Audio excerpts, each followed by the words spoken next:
Absolutely. And on that intent to file thing, if you're rated on the new schedule, that's when it would go back to the effective date, right? But if you are rated on the old schedule because your intent to file is prior to, then that's when. So that would be a good indicator. Say, hey, what schedule am I rated off of? Well, what's your effective date, right? Right. That would answer it. Now to mental health specifically, and this is my opinion, but I'm gonna go out on a limb and say if your decision letter, if you're rated at 50%, 50% um, on the current schedule, which is the old one, is very, very, it's almost word for word for 70. It's really weird how mental health is rated right now. And that's not even, I mean, the total social occupational criteria is definitely part of that, but 50 and 70 are almost the same thing.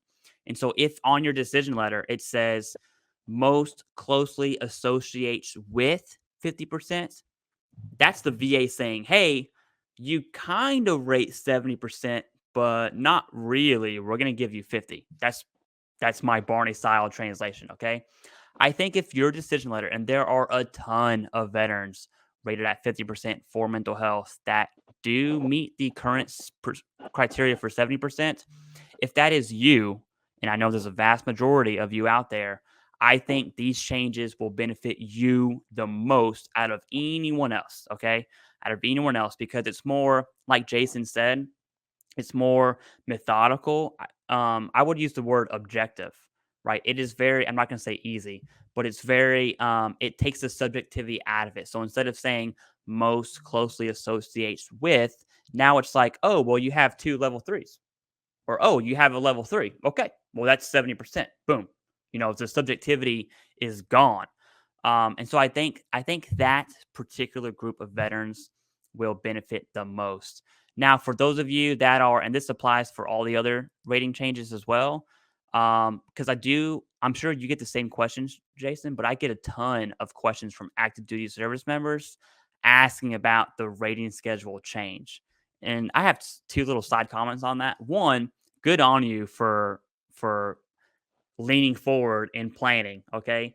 And two, good on you for understanding policy changes while active duty. That's another level of planning, right? That's like, so keep doing it. But for the active duty service members, my one thing to you is, hey, you have zero control over these changes. You don't have the option to submit intent to file. You don't, okay?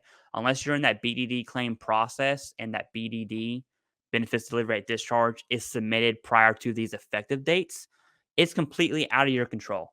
And I'm a big fan of, just for your own personal mental state, if you can't control it, forget about it. Let it be, right?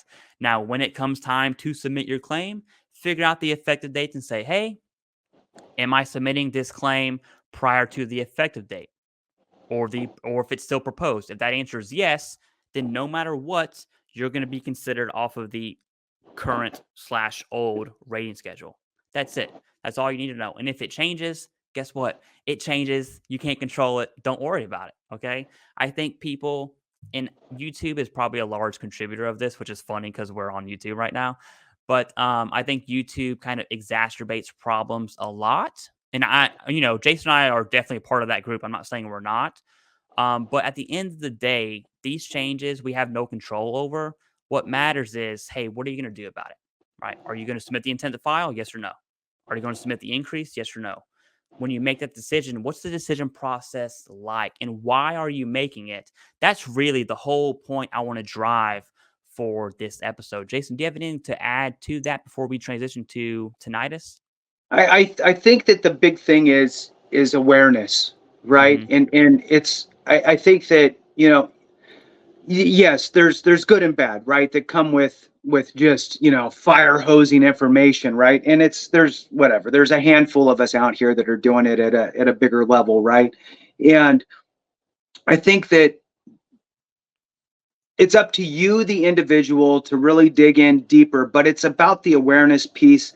Really, what I think our mission is, Clay, is to eliminate the I wish I would have known, Yeah. right? I would, because I cannot tell you how many times I have had conversations with veterans over my last 10 plus 12 years, whatever it's been, in the veterans benefits world, and hear that phrase, man, I wish I would have known. Man, I wish I would have knew earlier. Oh, I wish I would have known, right? And so that's really what the key is to bring the awareness, let you dive in, because it is very nuanced, right? Like you said, I mean, nobody's situation's exactly the same, so it's a very nuancey thing, and it's enough information so you could be dangerous out there, right? Yeah. And know how to attack the VA appropriately. So that's really all I had to add for that, Clay. Awesome. Yeah. And I want to give, on a personal level, I fall into I wish I would have known too. So we're not perfect. We just, from experience and messing it up over and over again, here we are now. Right. And so I missed out on at least 3 years of the clothing allowance simply because I did not know. I was using creams for skin conditions. It was bleaching my sheets, which my wife got really mad at that part. I didn't really care about the sheets, but she does. But my clothes too, right? So I could have gotten the clothing allowance. I'm no longer using those creams because they're a bit irritating, especially over a Right. long period of time. But that's Yeah. 3 years of whatever the clothing allowance is, right? Right. That's Yeah, non-taxable income. $1,000 or whatever. Right. Yeah. Yeah. And for me, I don't even know why I filed a claim when I got out of the Marine Corps in '97. Right. Don't even remember who told me to do it. Maybe I thought it was part of the out processing process. Right. I don't really remember how that happened.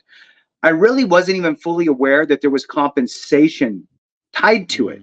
Right. It's just I had to go show up to this medical exam at the VA center. I had to drive 2 hours. Right. And then I got some paperwork in the mail and said, yeah, we get that you were a mortarman, 81s and all that, but your back condition isn't service connected. And your heartburn, I don't even know why you're filing for that. So in my early 20s, I just threw my hands in the air and went, you know what, screw you, screw all this. I don't care. I got to move on and figure out my life. Then 12 years later, long time frame, 12 years later, I joined the Army National Guard. 3 years into that, I hurt my left eye. That's a big story. And now it's like a snow globe. It's pretty exciting. And so anyway, I'm like, oh man, I got to file a claim. So I dusted everything off and thought, okay, I remember I did that before 15 years ago. And so anyway, I ended up filing a claim. So I had a 15-year gap that I wish I would have known how important this was, because I would have appealed. Well, at that time it was the notice of disagreement and all that stuff. But yeah, I'm on the same page. And I think that's why we're more passionate, right? Passionate Absolutely. about, creating the awareness.